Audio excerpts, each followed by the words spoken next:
The day started like any other. Monday. Ugh, you know the drill. The crushing weight of the week ahead, the desperate need for coffee, and that slightly stale smell of the office lobby.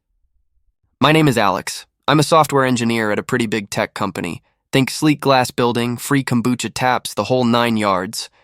I actually loved my job. Loved the challenge, loved the team, loved feeling like I was building something real. But that morning, all that just evaporated.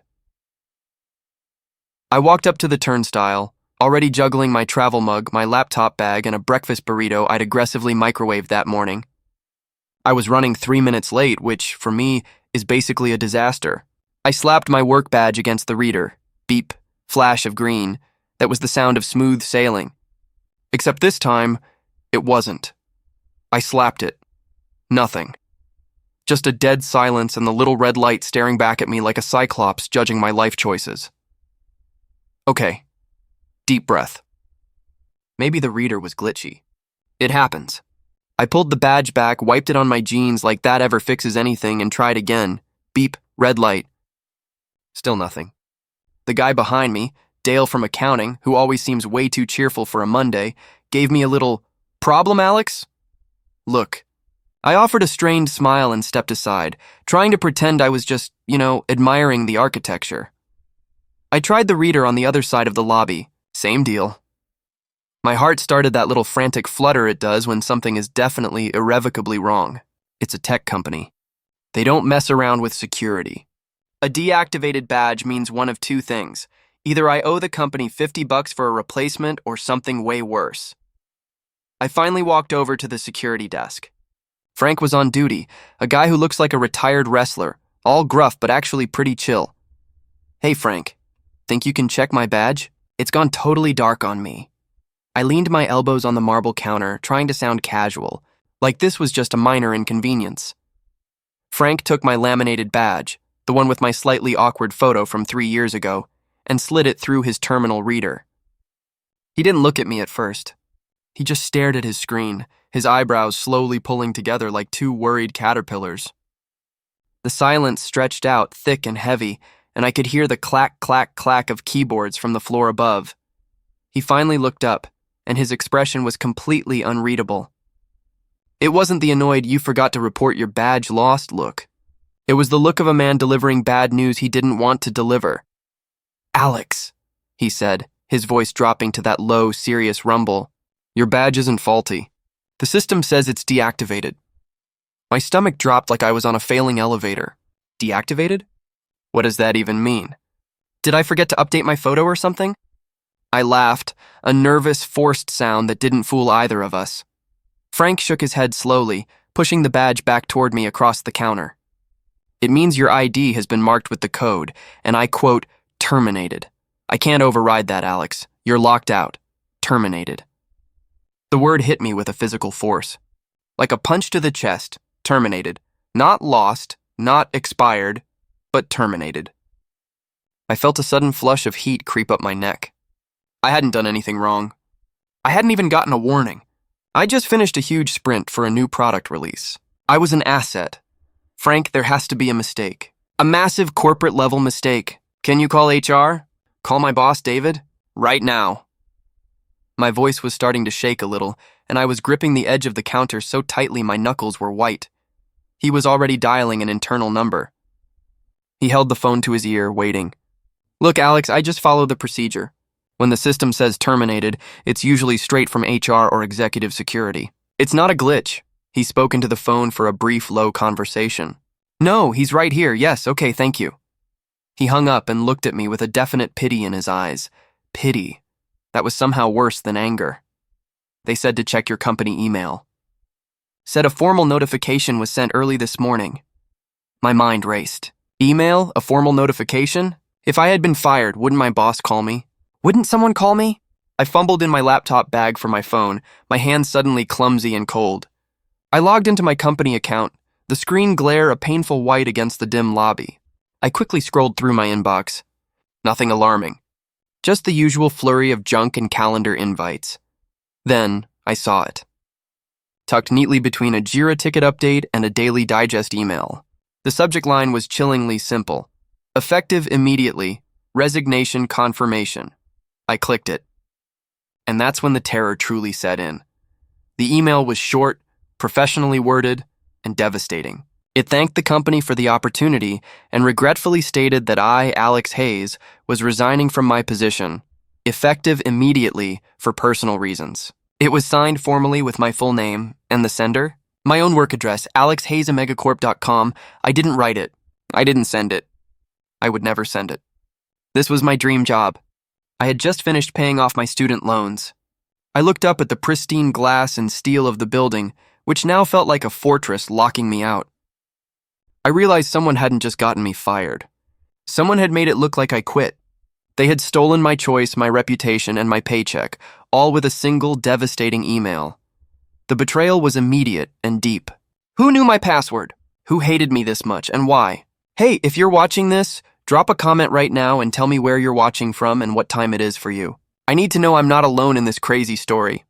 So there I was, Alex Hayes, locked out of a $500 million building, holding a badge that felt like a useless plastic coaster, and staring at a resignation email I absolutely did not write. My entire life savings were tied up in the comfortable delusion that I had job security. Now, I had nothing but a crushing headache and a very confused look on Frank the security guard's face. Let me give you a quick picture of my normal life before this absolute nightmare crash landed. I'm 31, a huge nerd, and my idea of a wild Friday night involves maybe 2 craft beers and successfully compiling a tricky piece of code. I live in a slightly too small apartment a few blocks from the office because the rent is insane, but the commute is a merciful 8 minutes. My routine is sacred. 7 a.m., wake up, immediately hit the coffee maker, the good stuff, the single origin kind, none of that office sludge. 7:30 a.m., review the JIRA tickets for the day just to mentally prep. 8:20 a.m., walk to work, often catching the sunrise bouncing off the glass tower. It was a good life. Structured, predictable. It was the life of a senior software engineer who was actually pretty happy with his trajectory. My boss, David, was the only one who could possibly fix this, or at least the only one I trusted to listen. David is the head of the development team. He's early 50s, perpetually rumpled, and looks like he hasn't slept more than 5 hours a night since 1998, but he's brilliant and fiercely protective of his team. If anyone would understand that I was being framed, it would be David. Frank, bless his security heart, was reluctantly making the call to David's assistant. Sarah? He's insisting on seeing David immediately, Frank muttered into the phone, covering the receiver slightly with his hand. He looked at me with a weary sigh. She said David's in an early board meeting. Can't be disturbed. Tell her it's a security issue. Tell her I've been hacked. Tell her I did not quit. I was practically shouting now, and a few people filing into the lobby were starting to stare, including Dale from accounting, who quickly averted his gaze. It was clear I was now the scandal of the lobby. Frank relayed the message, his eyes darting between me and the silent phone. He put the phone down, shaking his head. She said he can see you briefly at 10 a.m., not a second sooner. And Alex, you have to wait outside. Security protocol. Your ID is marked terminated. I can't let you in. 2 agonizing hours. 2 hours sitting on a cold granite bench just outside the automatic doors, watching my life continue inside the building without me. I pulled out my phone again, trying to process the resignation email. Please accept this email as my formal notification that I am resigning from my position as senior software engineer, effective immediately.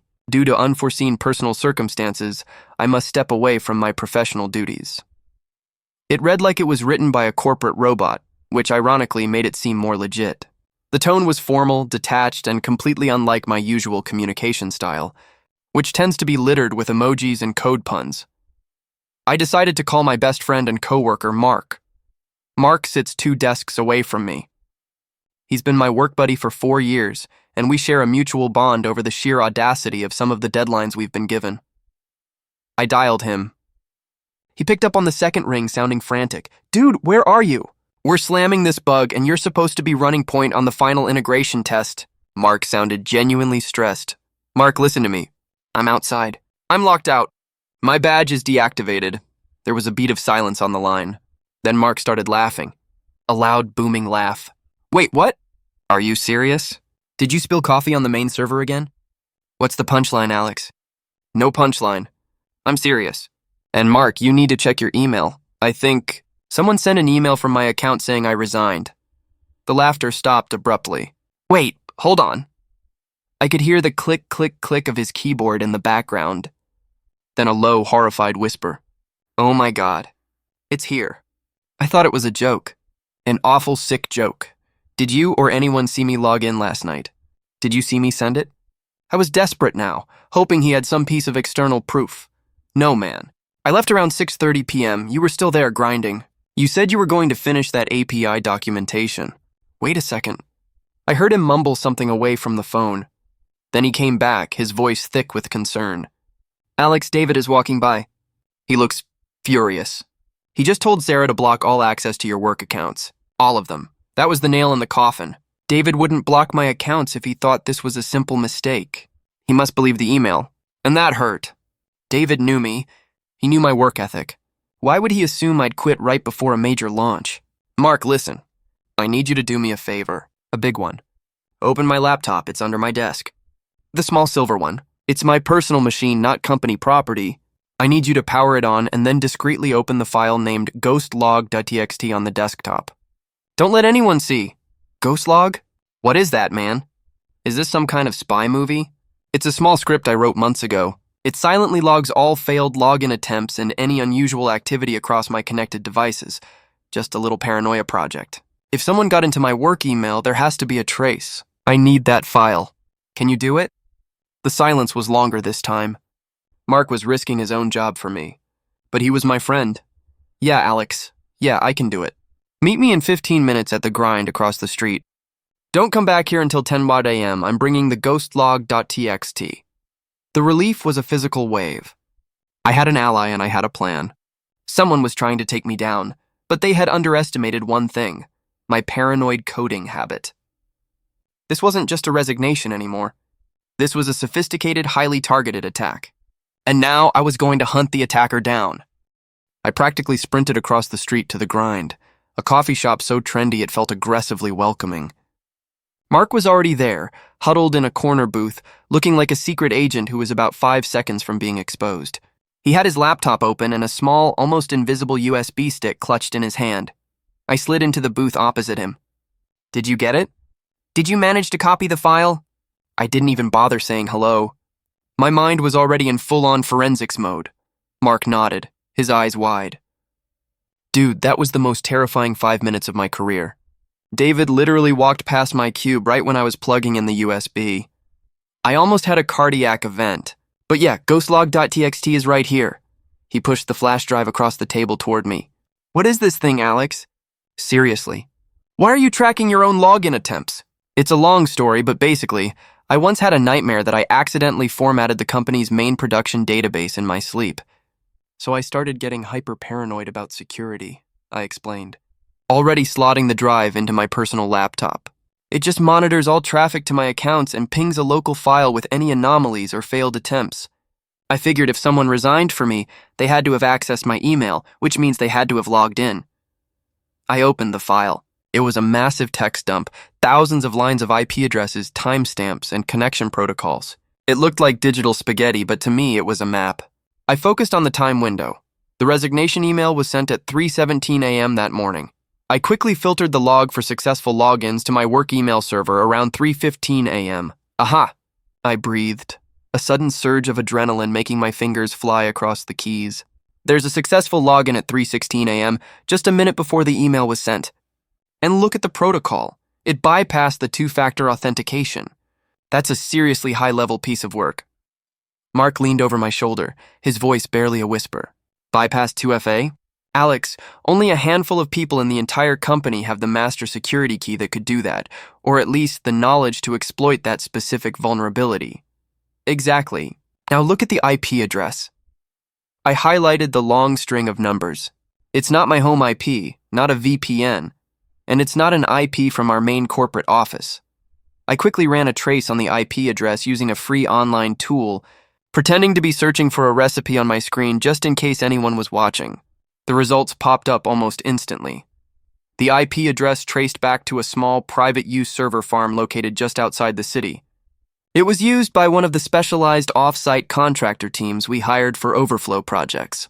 Specifically, a team handling a massive internal restructuring project, a project that required access to an unnerving amount of sensitive employee data, including HR files and, critically, master account keys.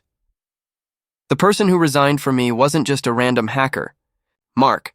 They were someone with deep internal access. Someone we trusted. Or someone using the network of someone we trusted, I said, slamming my laptop shut. I felt a cold knot tightening in my chest. This wasn't some phishing scam. This was an inside job, a betrayal of trust I hadn't even considered. Wait, the contractor team? That's the Phoenix project team. They've been practically living in the company annex for the last 6 months, Mark said, looking increasingly horrified. They're mostly external, but they work with Janice in HR a lot. I checked the time. 9:45 a.m. I had 15 minutes until I was supposed to meet David. My priority shifted instantly. David was expecting me to plead my case, maybe beg for my job. Instead, I was going to walk in with an encrypted USB stick and a confession of corporate espionage against a company contractor.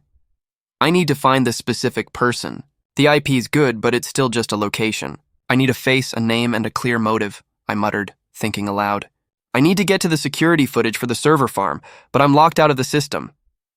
I can't get into the internal security system, Alex.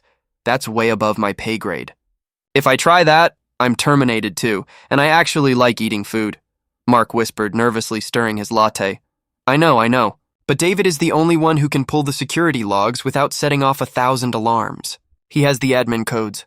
My job now is to convince him in about 10 minutes that I am being framed by someone connected to the Phoenix project, and I need him to trust me enough to run one query.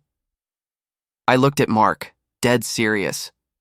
Mark, if David won't help, I'll be sitting on a mountain of evidence that I can't prove, and my reputation is toast. I'll be Alex Hayes, the guy who rage quit his job for personal reasons, and then tried to blame it on an inside job. I need to be completely convincing. I stood up, adjusting the strap of my laptop bag. I'm going in. Wish me luck. If I don't text you by 11 a.m., assume I'm either back in the building or in federal prison. I walked out of the grind, the cold wind hitting my face, and started back toward the glass tower. The resignation email was now just the first layer of the conflict. The second, deeper layer was the realization that I wasn't fighting for my job. I was fighting against a highly coordinated digital assassination attempt originating from inside my own company, targeting not just me, but potentially something far bigger. The stakes had suddenly gone from 0 to global corporate meltdown. 10 o'clock hit, and I was back in the sterile, air-conditioned lobby, feeling like a ghost haunting my own workplace. Frank, the security guard, just gave me a solemn nod and pointed toward a stern-looking woman from HR who was waiting by the main elevator. She was wearing a blazer so sharp it looked dangerous. Alex Hayes, follow me. Mr. Hayes will see you in the smaller conference room on the 5th floor, she stated, her voice as flat and uninviting as stale cardboard. I knew the drill. The small conference room meant this wasn't a collaboration session. This was an inquisition. The elevator ride up was agonizingly silent. I kept my hand firmly on the USB stick in my pocket, my only tangible proof that I wasn't just a disgruntled employee having a meltdown. We got to the 5th floor. She didn't even knock. She just opened the door to the conference room and gestured me inside. David, my boss, was sitting at the head of the polished mahogany table, looking utterly exhausted. Next to him was Ms. Davies, the head of human resources, a woman notorious for her efficiency and zero tolerance for drama. The atmosphere in the room was less team meeting and more court-martial. Alex, sit down, David said, his voice clipped and distant. That distance hurt more than anything. He didn't even offer a handshake or a sympathetic look. He looked genuinely disappointed. I sat down, placing my laptop bag squarely on the floor. I decided to preempt their interrogation. David, Ms. Davies, I know why I'm here. My badge is deactivated, and I saw the resignation email. I need to be absolutely clear. I did not write or send that email, and I did not resign. I am being framed, Ms. Davies immediately jumped in, her tone dripping with professional skepticism. Mr. Hayes, the email originated directly from your secure company account. It followed all company protocols for resignation confirmation. We have the digital signature, the metadata, and the timestamp. Are you suggesting our internal network was compromised? I am suggesting exactly that, Ms. Davies, but it's not a random external hack. I believe it's an inside job. Someone with sophisticated access targeted me. David sighed, rubbing the bridge of his nose.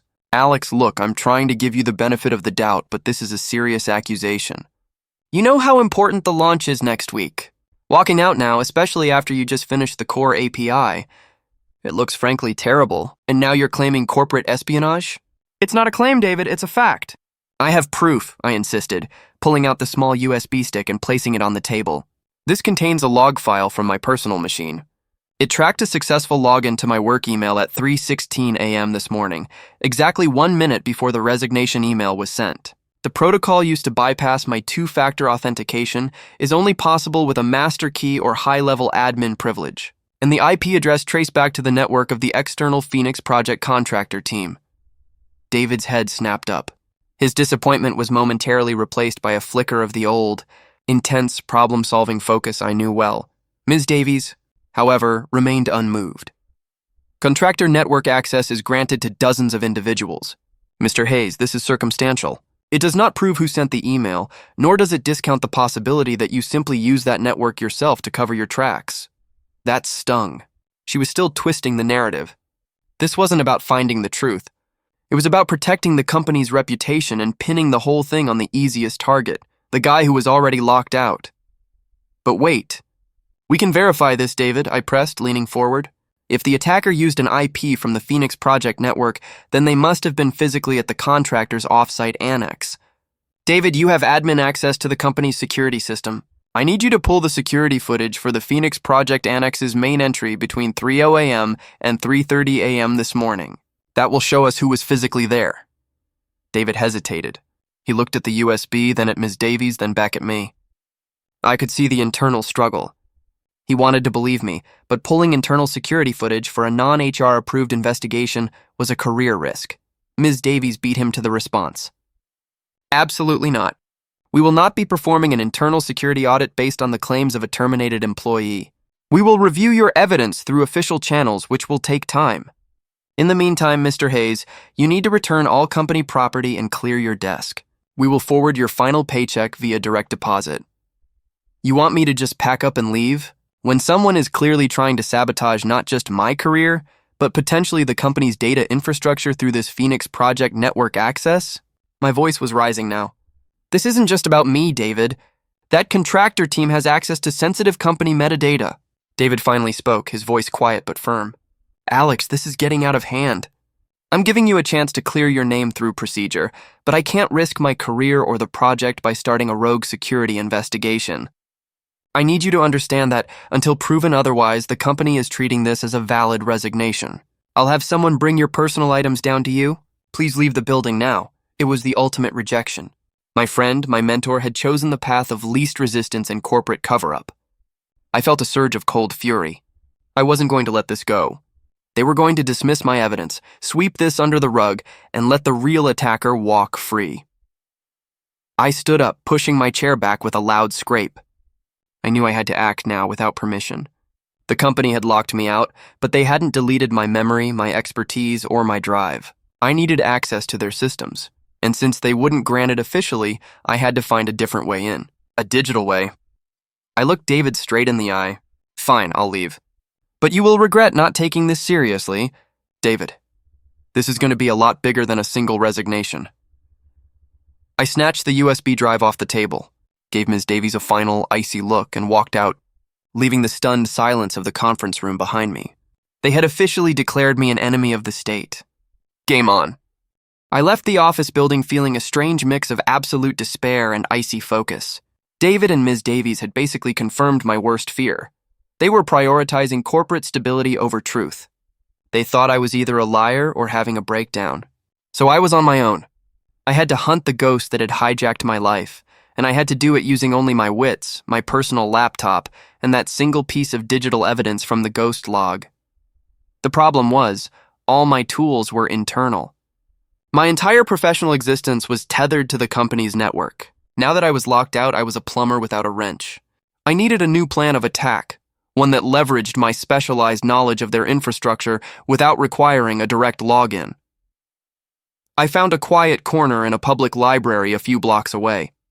My immediate goal was to take that contractor IP address and turn it into a name. I knew the general location, the Phoenix Project Annex, but who was the specific person accessing my account from there at 3:16 a.m.? The genius of the ghost log was that it didn't just track successful logins, it also tracked attempts. Even after the successful resignation, the attacker, confident in their work, had tried a couple of smaller, more subtle things: pings to my file storage and a quick check of my calendar. These minor follow-up actions, which they probably thought were completely untraceable, were my breadcrumbs. I started digging into the network structure of the Phoenix Project. I knew from gossip and a few late-night coding sessions that they ran their operations on a slightly older, less secured version of our internal communication suite, primarily using a VPN tunnel to access the main corporate data streams. They used this VPN to look like they were working from the main campus, but the actual login logs would show their real IP address before the VPN masked it. That's what the ghost log captured. I wrote a small, discrete script that basically performed a passive listening attack. It didn't try to hack the main firewall.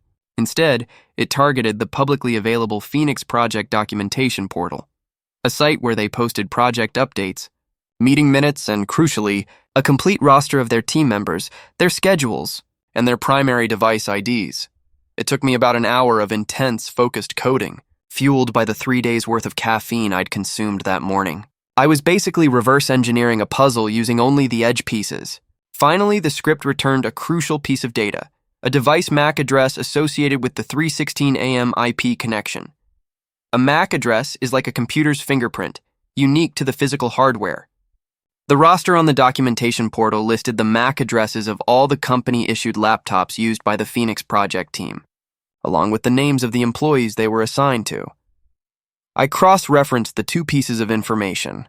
The feeling when the names snapped into place was a cold shock, like dipping your hand into a vat of liquid nitrogen. The MAC address belonged to a company laptop assigned to a woman named Eliza. Eliza. I knew Eliza. Not well, but enough to make my blood run cold. She was one of the lead project managers on the Phoenix Project, an external contractor brought in 6 months ago. She was always perfectly professional, impeccably dressed, and quietly ambitious. I'd had a few cordial, strictly professional interactions with her over coffee. We'd even commiserated once about a tough deadline. Why me?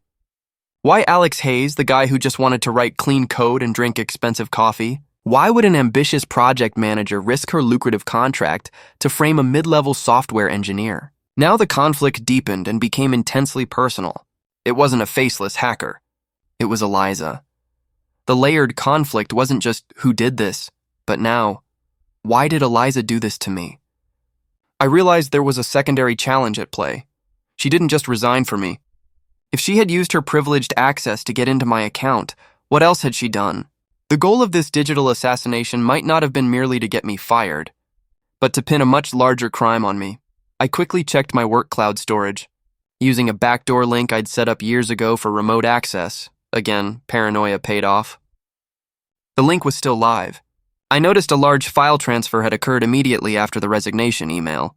A massive chunk of the source code for Project Chimera, the company's most sensitive, next-generation product, was moved from the highly secured main server and temporarily staged in my personal cloud folder before being rerouted to an external, encrypted server.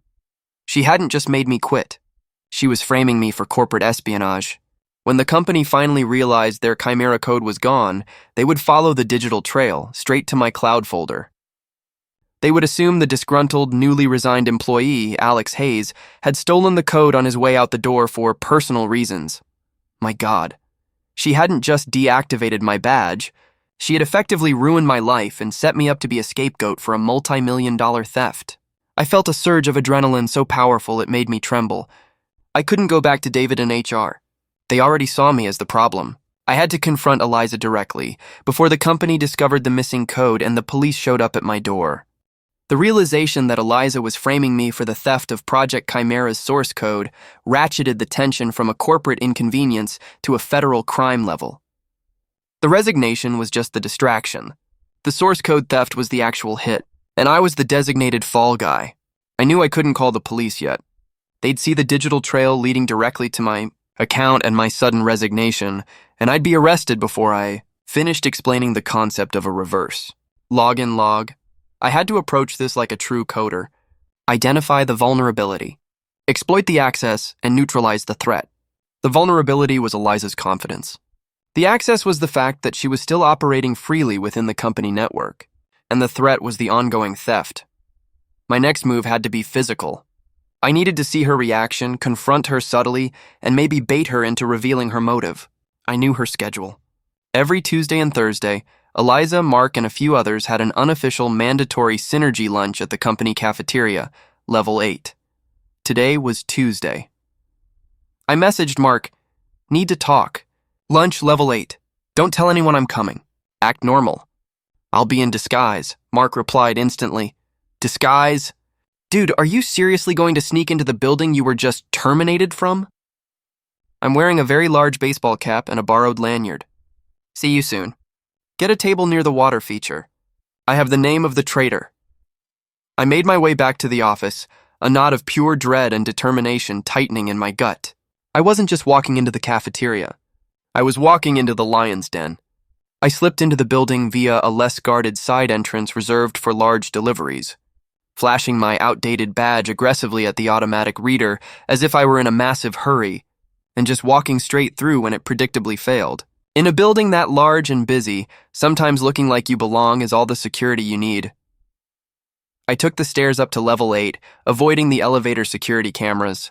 The cafeteria was a noisy, brightly lit ecosystem of corporate life.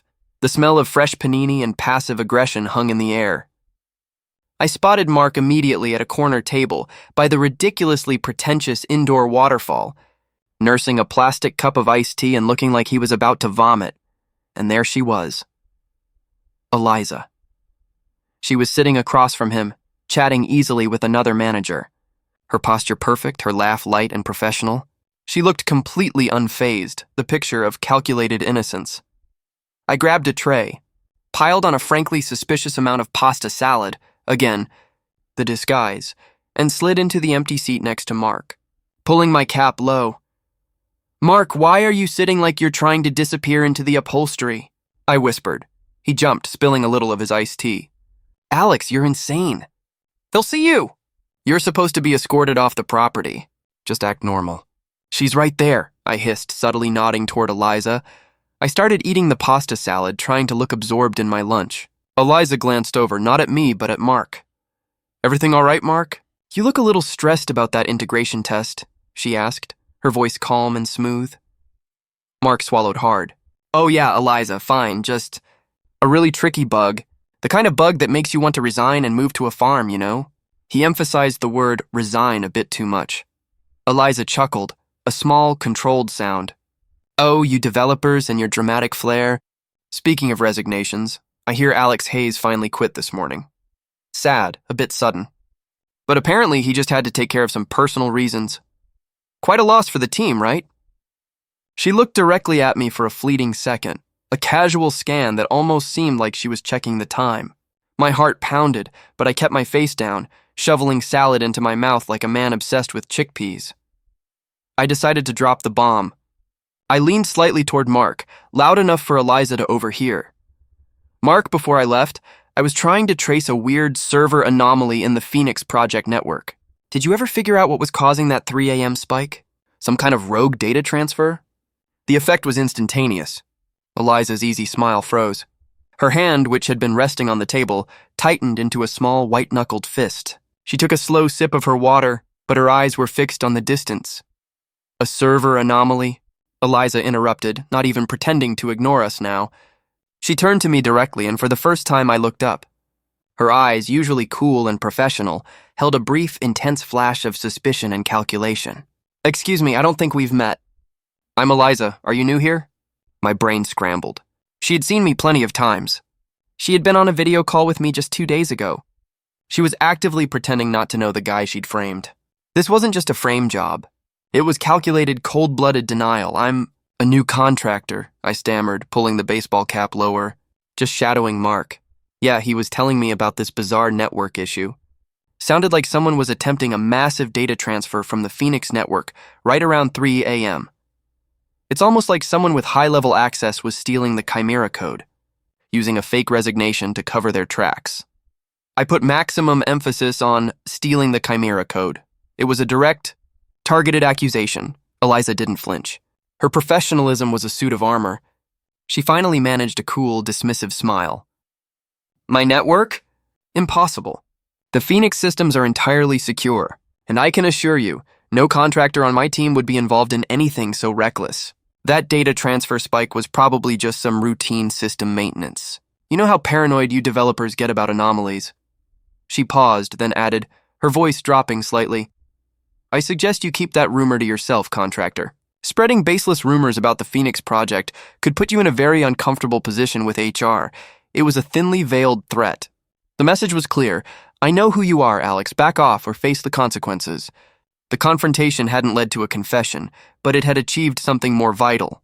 It confirmed my suspect and revealed the ruthlessness of my adversary. She wasn't going to break easily. This wasn't just about my job anymore. This was a high-stakes game of corporate espionage, and I had just made the first very risky move. I walked out of the cafeteria, my heart hammering against my ribs. The awkward lunch had done its job. Eliza was definitely the culprit. The way her eyes narrowed, the immediate defense of the Phoenix network, the thinly veiled threat. It was all confirmation. But the confrontation also highlighted my critical problem. I had the evidence, the logs and the MAC address, but I lacked the smoking gun, the video footage or the actual proof of her logging into my account. And she was already on high alert. I met Mark back at the grind, where he was practically vibrating with nervous energy. Alex, she knew. She recognized you. She was looking right through the baseball cap like it was made of saran wrap. And new contractor? Seriously? You? Sound like a middle schooler trying to sneak into an R-rated movie. Hey, it bought me enough time to drop the chimera bomb, I countered, rubbing the tension from my temples. She panicked when I mentioned the 3 a.m. spike in data transfer. That confirms she's the one who stole the code and framed me for it. She's setting me up for multi-million-dollar corporate theft. Okay. So, what's the move? We can't go back to David. He thinks you're a paranoid, terminated rogue. We can't call the authorities. They'll arrest you immediately based on the staged evidence in your cloud folder, Mark summarized, his fear morphing into a nervous, strategic focus. The next step has to be to find undeniable proof of her actions. I need to get visual confirmation that she was at the annex at 3 a.m., and I need to see exactly where she sent the chimera code, I explained. I pulled up the ghost log data again. I noticed a small, almost insignificant detail in the log right. After the major data transfer occurred, a 2-second connection spiked to the company's internal virtual private network, VPN service. This VPN was rarely used by contractors. It was primarily a service for high-level executives or system administrators who needed to access the network from an unlisted, unsecured location. Look at this, I pointed to the entry. 3:20 a.m. She used the Phoenix network IP to first breach my account and steal the code. Then, right after, she briefly routed her connection through the executive VPN. Why would she do that? Mark stared at the entry. The executive VPN? That requires a second, highly secure authentication token. Not even David uses that unless he's literally flying overseas. Exactly. It's an extra layer of defense, but also an extra layer of exposure. She must have needed it to reroute the stolen code through a clean, untraceable exit point, I mused. Wait, remember how the company implemented that massive, costly security upgrade 6 months ago? The one that caused all the system outages and everyone was complaining about? Mark rolled his eyes. How could I forget? We lost 3 days of coding because of that monstrosity. I was part of the team that set up the authentication protocols for that upgrade. Remember the emergency administrator override feature we built in? The one that uses a combination of voice, a unique physical key, and a timed challenge code? It was supposed to be the ultimate fail-safe. Yeah, but only you, David, and the CEO know the codes for that. Why bring that up? Because if she's using the executive VPN, she must have gotten hold of that emergency override. And I just realized something horrifying, I said, the blood draining from my face. The Phoenix project was all about reorganizing and digitizing human resources data. It gave Eliza and her team legitimate access to employee files, including the personal biometric and security profiles of key personnel. My mind raced back to a security briefing 6 months ago. As part of the new system setup, David, the CEO, and I had recorded our voices and had our facial scans done for the biometric failsafe. It was a one-time thing, saved on a secure server. Mark, if Eliza had access to HR files, she had access to my old employee profile, my security answers, and my personal details. But to get the high-level executive VPN token, she needed the biometric pass, I whispered, staring into my cold coffee. She didn't just hack my email, Mark. She likely used the HR data to recreate my security profile and then used a deep fake of my voice to authorize the executive VPN access for the final data dump. That was the terrifying turning point. The betrayal was deeper than I ever imagined. The crime wasn't just digital. It was a sophisticated, AI-assisted attack that used my own voice against me. I pulled out my phone and accessed a hidden, publicly available company server that hosted all old corporate training videos. I quickly found a recording of the 6-month-old security briefing where I, David, and the CEO authorized the emergency failsafe. I cross-referenced the video with the ghost log data. At 3:20 a.m., the exact moment of the VPN connection, my ghost log also recorded an incoming call to my work phone, which was deactivated, from an unlisted internal number. A call that, according to the network logs, connected briefly to the voice authentication system. She used my voice from this training video, used an AI program to synthesize the authorization phrase, and tricked the system into granting the executive VPN token. She literally used a deep fake of me to open the final door for the stolen code, I said, showing the evidence to Mark. The emotional stakes had just exploded. This wasn't about being fired. This was about being framed with technology that could destroy my reputation permanently. We have to stop her from permanently erasing the trail, Mark urged. If she realizes we're onto the deep fake, she'll delete the original file. Where would she do that? The original training video files. They're stored on the most highly secured server, the one that holds the master credentials, located in the main server room on the 10th floor, I stated. She'll delete the voice data so I can't prove the deep fake. We have to beat her there. I knew what I had to do. I had to get inside the server room, an area more restricted than the CEO's office, and confront her before she could wipe the evidence of the deep fake, which was my only true salvation. The realization that Eliza used a deep fake of my voice to authorize the final data transfer was the adrenaline shot I needed. It was a major plot shift. The stakes had been raised past mere employment. This was now about proving my innocence against a sophisticated, AI-driven corporate frame-up. If she successfully deleted the original voice recording from the secure server, I would have no defense against the charge of stealing Project Chimera. I had to get to the main server room on the 10th floor, the digital heart of the company, before she did. Mark was trembling, but I saw the fire in his eyes. He was committed. Okay, the server room. We need level 5 security clearance for the vault door and a retinal scan to even get close to the master server rack, he whispered, checking the time. It was early afternoon. The security presence would be higher now. I know the protocol, I said, already formulating a plan. And I know the weaknesses. Remember that time we had to patch the server room climate control system because the humidity spike kept setting off false alarms? Yeah, we rigged a custom override sequence into the maintenance access panel, just outside the main door. It was only supposed to be temporary, Mark recalled, a flicker of hope in his eyes. It's still there.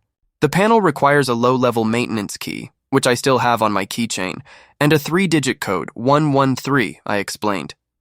If we enter that code while the panel is exposed, it bypasses the exterior motion sensors for exactly 30 seconds before triggering a loud internal alarm. That's all the time I need to get to the main door. And then you face the vault lock, Mark pointed out. It needs a level 5 key and a pin. You're locked out, Alex. Your key is useless. My key is useless, but I know the system. The lock's software is proprietary. I helped build it. When a level 5 key is terminated, the system runs a full diagnostic upon insertion, checking for physical damage and system integrity before fully locking down.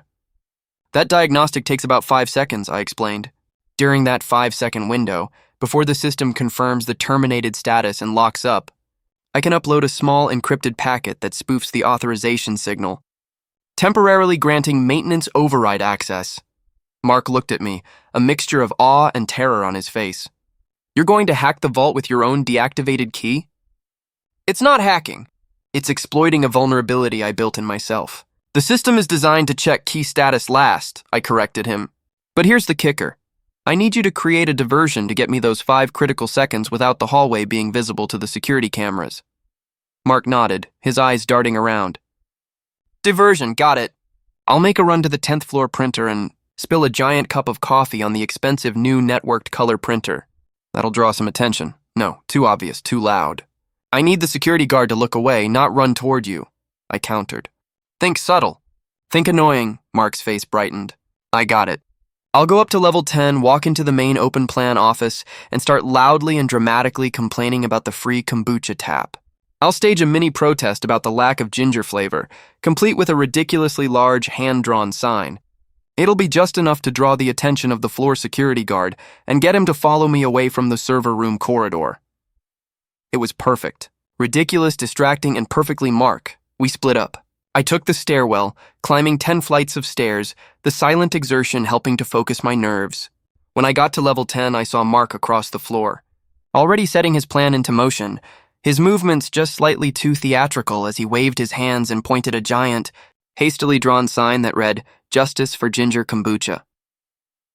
Sure enough, the lone security officer on the floor detached himself from his desk and started walking toward the commotion with a look of utter exasperation. That was my window. I crept down the corridor toward the server room. The air here was already colder, humming with the noise of dozens of cooling fans. I quickly located the maintenance access panel. My hands were shaking, but my focus was absolute.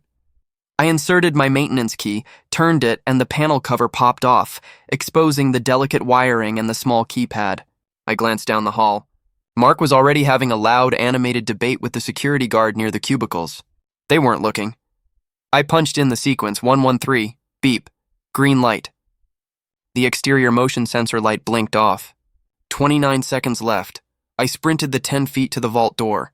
I pulled out my terminated level 5 keycard, the one that got me locked out this morning. I plugged it into the reader, simultaneously executing the script I had loaded onto the card's chip. Beep. The screen flashed. Scanning key integrity. 5-4. The system was doing its diagnostic check. I held my breath, waiting for the brief, beautiful 5-second window. The small program packet was uploading. 2. Beep. The screen flashed a new message, bypassing the terminated lockout. Maintenance override granted. Please enter PIN. Success. I slammed my hand on the correct PIN, a code so obvious only I would remember it. The heavy steel vault door hissed open. I slipped inside just as the internal motion alarm started its quiet, urgent chirping. I had exactly 3 minutes before the full blaring security lockdown hit. I was in. Now I just needed to find Eliza. I slipped into the main server room, the massive steel vault door hissing shut behind me. The noise of the cooling systems was deafening, a deep, relentless hum that vibrated through the floor. It smelled like ozone and expensive electronics. The emergency alarm was still softly chirping, but the main blare hadn't kicked in yet. I had less than 2 minutes now. The server room was a labyrinth of glowing lights and blinking indicators. I immediately saw her. Eliza was standing at the master credential rack, the most secure server cluster, her face illuminated by the eerie blue glow of the monitors. She had her company laptop open, directly tethered into the terminal, and her fingers were flying across the keyboard. She was deleting the voice authentication files. Eliza! I shouted, the word barely audible over the roar of the fans. She froze. She didn't turn around right away. Her shoulders tensed and she slowly lowered her hands from the keyboard. The silence between us, despite the noise, was absolute. She finally turned, her face a mask of furious composure. The professional facade was gone, replaced by a cold, calculating anger. Alex, I should have known you wouldn't just disappear. You're predictable, she said, her voice cutting through the noise, sharp and precise. Predictable? You framed me for quitting my job and stealing millions of dollars worth of code using a deep fake of my own voice. That's not predictable. Eliza. That's insane, I countered, taking a step closer, my hand gripping my useless work badge like a weapon. It was necessary, she hissed, taking a step away from the server, placing her body between me and the laptop. You were in the way. You were always in the way. In the way of what? Of your promotion? You're a contractor, Eliza. You don't even work here permanently. The Project Chimera code, she stated, pointing to her laptop. It's brilliant. It's revolutionary. And your management is going to waste it with their slow, bureaucratic rollout. I was taking it to the people who would actually use it, Alex. The people who value vision over procedure. You were selling it, Eliza, I said flatly. You were selling the company's future for a massive payoff. And you were going to pin it on me. Why me? Because you were the easiest target, Alex, and you had the access. You were the only one who had the knowledge to exploit that small voice authentication loophole during the data transfer. Who would they suspect? The ambitious, well-respected contractor with an impeccable record?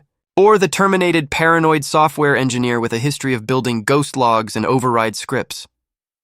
Just then, the small chirping alarm escalated into a piercing, company-wide siren. Security lockdown was in effect. We were both trapped in the server room now. Too late, Eliza, I said, pointing to the ceiling. The alarm is live. Security knows there's a breach. The cavalry's coming. You think I didn't plan for that? She smirked, tapping a single key on her laptop. I was deleting the voice files, yes. But I also set a program to lock out all external security access to the server room. We have about 10 minutes before they can override it. Plenty of time for my external transfer to finish, and plenty of time for me to clean up the last piece of evidence. You. A terrifying realization hit me. She wasn't just deleting the evidence. She was initiating a catastrophic system failure that would wipe the internal logs and perhaps cause physical damage to the equipment, all while we were trapped inside. My focus shifted from confrontation to system integrity. I had to disconnect her. I lunged for her laptop, but she reacted instantly, pushing me back with surprising force. "Don't touch that," she yelled. "The final piece is moving now. Once it's gone, your career is over and your freedom is gone." We were scrambling in the narrow aisle between the humming server racks. I saw the network cable connecting her laptop to the master server. I knew if I could just pull that cable, it might interrupt her transfer and her log wipe script. I feinted left, forcing her to block, then spun right and dove for the cable. Just as my fingers brushed the thick blue wire, I heard a new voice echo from the speakers above us, not the security override, but an internal announcement. "Eliza, stop what you are doing." "It's over." It was David. Eliza froze, her eyes widening in disbelief. I stopped short of pulling the cable. "David? You can't be serious. You dismissed Alex. You believed the resignation." Eliza shouted into the ceiling. "I believed the logs, Eliza." "But I didn't believe the motive." David's voice came through, calm and authoritative.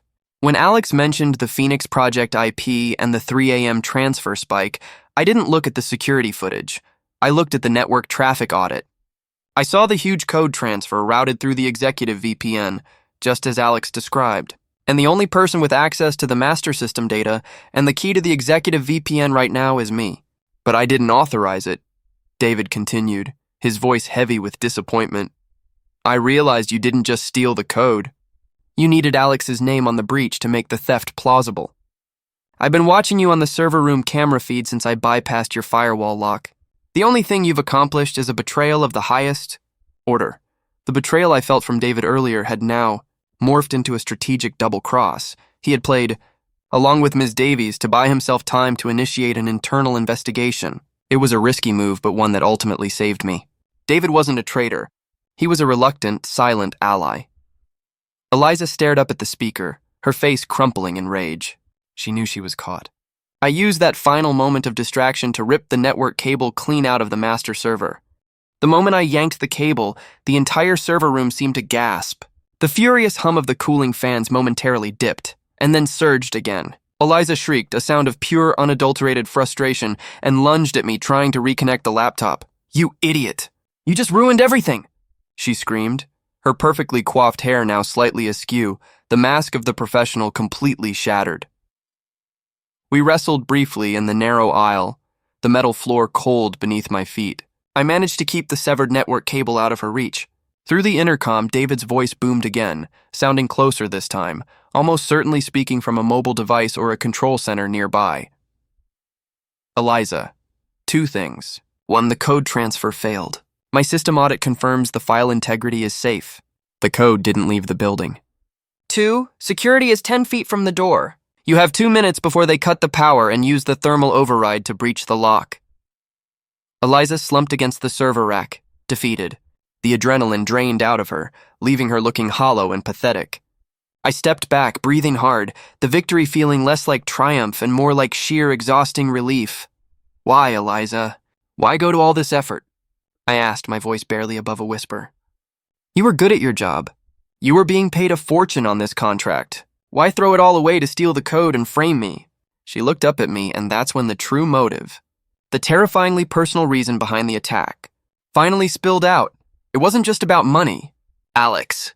It was about what they took from me, she spat, her eyes blazing with a mix of resentment and tears. Remember Project Nova? 2 years ago? The one that got shelved because David's team, your team, convinced the board it was too risky and expensive? I did remember. Project Nova was a high-risk, high-reward data structuring program. It was brilliant in theory, but ultimately deemed too volatile and shelved in favor of my team's more stable, incremental solution. Eliza was on the core team for Nova, you and your incremental safe coding. You were the reason they killed my project, Alex, she yelled, her voice thick with emotion. I was the lead architect on Nova. It was my baby. It was going to revolutionize the industry. But you, the good little employee, the reliable, predictable engineer, convinced David and the board that my vision was flawed. She took a shaky breath. When the Phoenix project brought me back, I had access to the master system data. I saw that you were the one who wrote the final vulnerability report on Nova that convinced the board. I saw my entire career trajectory ruined by your little technical report. So, this wasn't corporate espionage fueled by greed alone. It was a devastating, deep-seated professional revenge plot. My detailed, objective technical report on her project's flaws was her proof of betrayal. And Project Chimera, she continued, her voice dropping to a conspiratorial whisper. It's built on the exact fundamental architecture of my Nova concept. They stole my work, Alex. They shelved Nova, waited 2 years, repackaged it as Chimera, and gave the lead to you. It should have been mine. They gave you the promotion and the glory. My blood ran cold. I hadn't realized that Chimera was a derivative of Nova. David and the company had covered that up. They hadn't told me, the new lead, that the project was essentially built on the grave of a rival's idea. They hadn't just used me as a scapegoat for the theft. They had unknowingly made me the primary target of a vengeance scheme rooted in an old corporate betrayal that I wasn't even aware of. The initial conflict, my fired badge, had led to a layered conflict, the frame job, and now the drama climaxed with the true, toxic source, the company's internal cover-up that made me Eliza's unwitting nemesis. I didn't steal your idea, Eliza. I wrote a technical report on the Nova codebase's instability. That's it, I stated, trying to remain calm. But you benefited, she screamed. You got the recognition! So I decided to take it all. I sent the resignation, framing you as the unstable one who quit under pressure. I stole Chimera, making you the corporate thief who used his termination as an excuse. And then I would have used the Nova money to finally launch the project myself, proving that I was right all along. The heavy steel door suddenly shuddered. A loud grinding noise signaled that the security team was engaging the thermal cutting torch. We were out of time. Eliza slowly lifted her hands. It's done, Alex. You've stopped the theft, but the evidence is still overwhelming. Your logs, your cloud folder, your resignation, it all points to you. Even if they catch me, your reputation is finished. Just then, a small text chime went off in my pocket. It was Mark. Alex. I heard the sirens! Get out!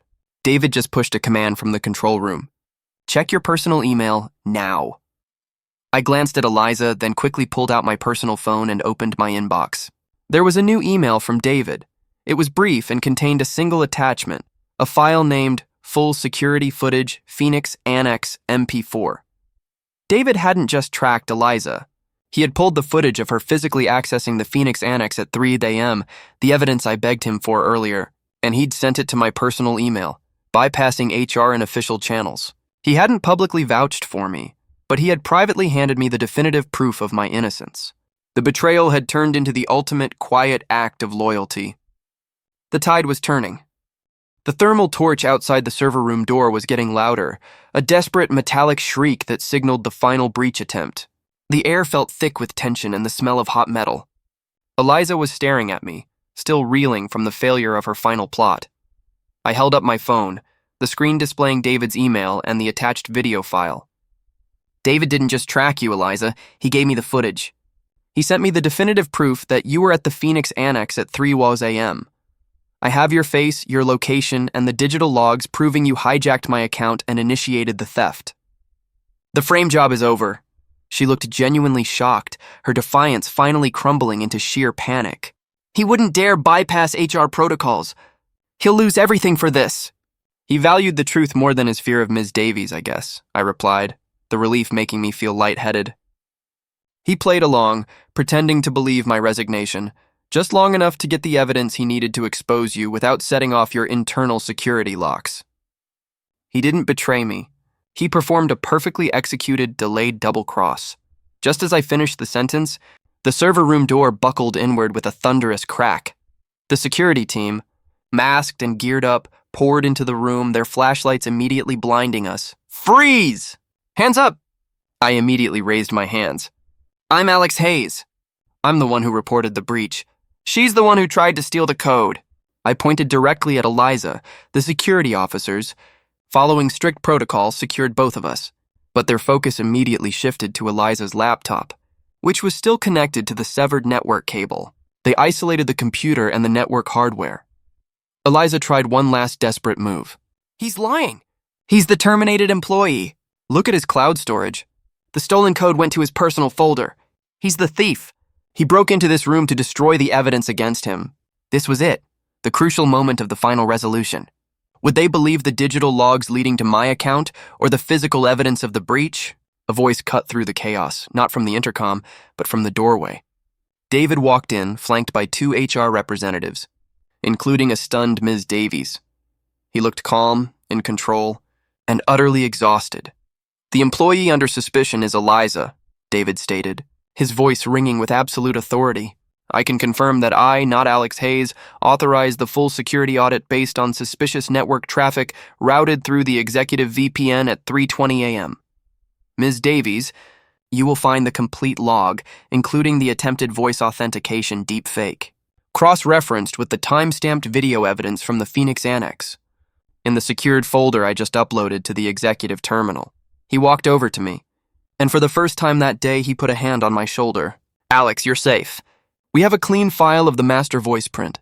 Your quick thinking in interrupting the data transfer saved the company's most valuable asset. The security team immediately shifted their focus, formally handcuffing a now silent and defeated Eliza.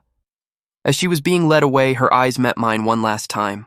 There was no hatred now, just a profound, empty resentment. The resentment of a brilliant person who let bitterness consume her. The resolution was swift. Eliza was escorted from the building, and the local authorities were called in to handle the corporate espionage charge. David, with Ms. Davies now surprisingly compliant, immediately moved to formally reinstate me, apologizing for the initial rushed judgment. I was innocent. My life was restored. But the experience had fundamentally changed me. I had been betrayed by an acquaintance, let down by my boss, even if it was a calculated move, and framed for a serious crime. I spent the next few hours working with the forensics team, calmly explaining my ghost log and the deepfake authorization process. As I sat there, exhausted but finally vindicated, I realized I could never go back to the way things were. My job, my coffee, my routine, it all felt flimsy now. The company had unknowingly placed me on the crosshairs of a deep internal conflict. I had exposed a massive security vulnerability and a corporate cover-up, the true origin of Project Chimera.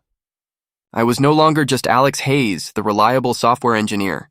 I was Alex Hayes, the guy who broke the system to save himself. The lingering question hung heavy. How could I stay in a place where I knew the foundations were built on secrets, and where a moment of paranoia could be the only thing standing between me and prison? The immediate aftermath was a blur of paperwork, forensic interviews, and stunned silence from my former, now current, co-workers. Eliza was gone, facing serious charges. Project Chimera was safe. And I, Alex Hayes, was officially, unequivocally reinstated. David came to me later that evening, long after the security teams had left and the server room was sealed. We were sitting in his office, the cityscape lights reflecting off the glass. He finally told me the whole truth about Project Nova. Eliza was right, he admitted, swirling the cold remnants of coffee in his mug. Chimera is Nova's architecture refined.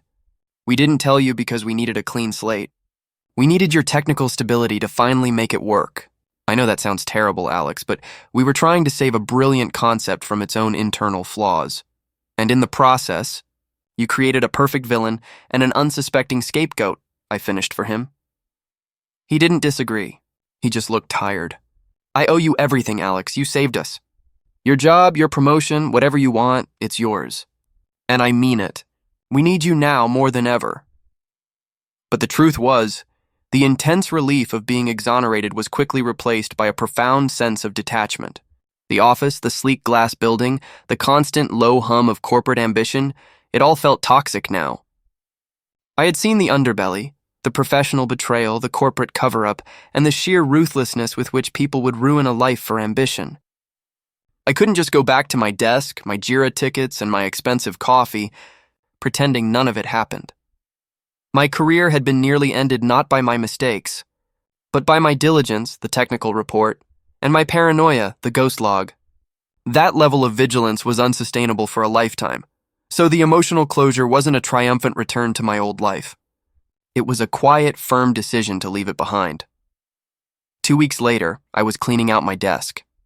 David was visibly distraught, but he understood. I wasn't fired, I wasn't forced out, and I wasn't quitting in anger. I was leaving because the trauma of the frame-up had fundamentally reset my priorities. I didn't want the tension, the secrets, or the risk anymore. The final twist came from Mark. As I was packing up my personal belongings, he slid a thick envelope across my desk. Inside was a cashier's check for a surprisingly large sum. "What is this, Mark?" "It's from an anonymous source," Mark said with a sly, knowing grin. The company's board was so grateful that the Project Chimera code was saved, they decided to issue an undisclosed security bonus to the individual whose quick, non-sanctioned actions saved the project. They couldn't issue it to you officially without admitting to the whole deepfake security vulnerability thing. So David and I worked out a very complicated system of anonymous encrypted payments channeled through a shell-holding company that specializes in, well, ginger kombucha logistics. I laughed, a genuine, relieved laugh, the first one in weeks. The company was still being secretive and bureaucratic, but at least this time it was for my benefit. The check was enough money to be financially independent for at least a year. I walked out of the office for the last time, carrying my laptop bag, but this time I was smiling. My badge was deactivated, but for a true final reason, my own choice. I took the anonymous money, sold my too-small apartment, and bought a decent-sized plot of land just outside the city. The scars lingered, of course. I'm now hypersensitive about my digital footprint. I still check my bank accounts 3 times a day. But I also found a new path. I now consult remotely, specializing in security vulnerability for small businesses, helping people before they build the flaw into the system. And Mark and I are starting a side project, an open-source security tool, basically a refined, simplified version of the ghost log, designed to help people protect themselves against sophisticated digital attacks. My work badge stopped working for a terrifying reason, and it nearly ruined my life. But in the end, that betrayal set me free, giving me the financial cushion and the motivation to build a life on my own terms, where my only boss is the clean code I write, and my biggest worry is if my home-brewed kombucha has enough ginger. And that's the story. From being fired to becoming a security consultant thanks to a traitor and a complicated security flaw. If you like this story, make sure you drop a comment, like, and subscribe. Let me know if you would have gone back to your old job, or if you would have walked away like I did.